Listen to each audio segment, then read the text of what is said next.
दोस्तों आज आपका तारुफ करा रहा हूँ A grade artist Akashvani, A grade artist Doordarshan, और जाने क्या क्या इनके झोले में है वो तो खुद ही बता पाएंगे। मैं प्रमोद जोशी, आपका अपना दोस्त, लेकर आया हूँ जीडी जोशी। जीडी जोशी एक महज नाम नहीं, एक वर्सेटाइल पर्सनैलिटी, एक बैंक के रिटायर्ड मैनेजर, और संगीत के क्षेत्र में जाने क्या क्या इन्होंने हासिल किया है वो एक खुद ही बता पाएंगे। जीडी साहब, स्वागत है आपका इस महफिल में। धन्यवाद। कुछ बताएं अपने बारे में। मैं गणेश दत्त जोशी जी। मैं आकाशवाणी और दूरदर्शन का ए ग्रेड गज़ल सिंगर हूँ। जी। गज़लें गाता हूँ जी। और संगीत की विधा के बारे में हमारी काफ़ी बातें हुई थी पिछली बार इनसे ओवर टेलीफोन, लेकिन मैंने कहा था ओवर टेलीफोन बातें नहीं होती हैं, बातें रूबरू होती हैं। तो संगीत के बारे में बताएं, विधाएं कौन कौन सी आप जानते हैं?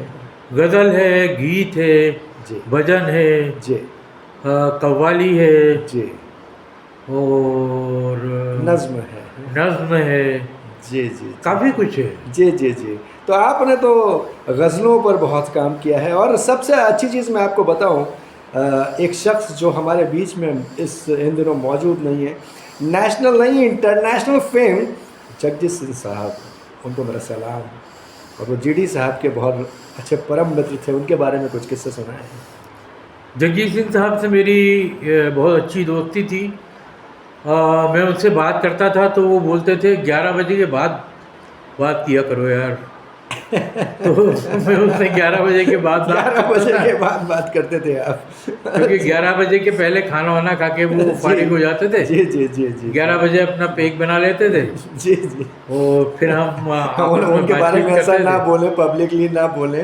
बहुत गज़ब के सिंगर, गज़ब की शख्सियत जगजीत सिंह साहब, उनको सलाम।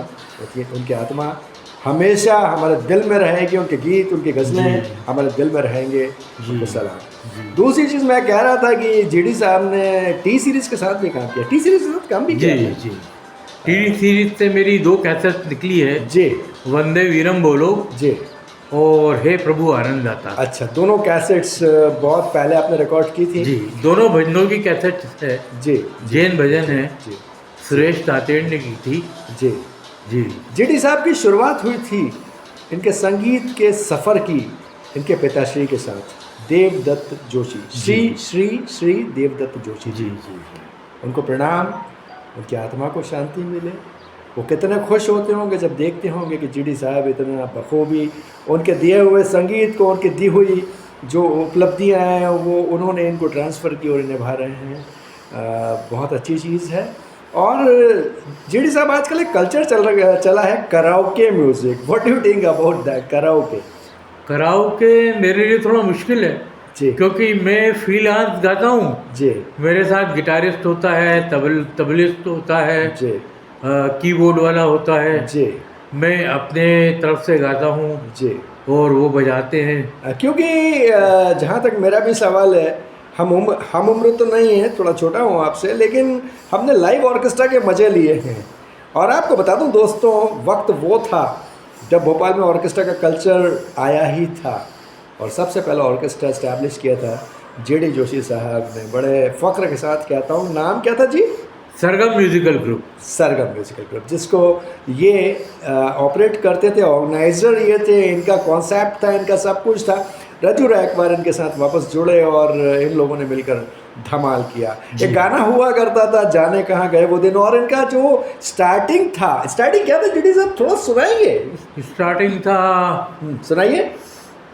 जहाँ डाल डाल पर सोने की चिड़िया करती है बसेरा, वो भारत देश है मेरा। क्या बात, क्या बात, क्या बात। और हम छोटे थे और हम रात को सो जाया करते थे, नींद आ जाया करती थी, लेकिन हम इस ऑर्केस्ट्रा का एंड जो होता था, जो अंतिम जो इनका वो होता था, उसको देखने ज़रूर जाते थे। और जीडी साहब, वो क्या था, वो मुझे आज तक याद है। आपकी ज़बान से सुनना चाहूँगा। जी जी।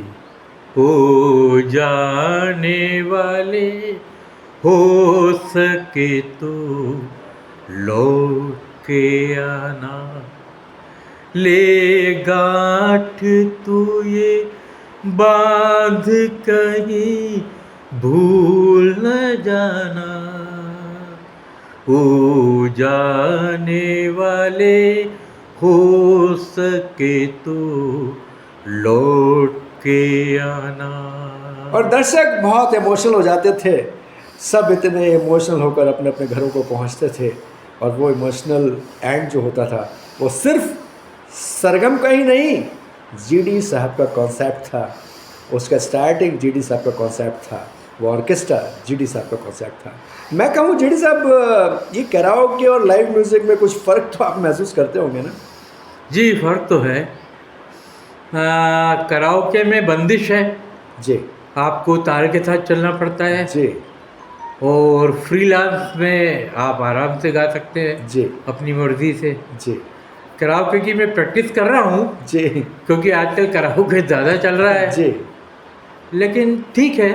जी भोपाल में जीडी साहब बहुत सारे लोग, खूब सारे ग्रुप बनाकर खूब सारा संगीत यहाँ बिखेर रहे हैं, सबको बांट रहे हैं, प्यार बांट रहे हैं। उनके बारे में कुछ कहना चाहेंगे?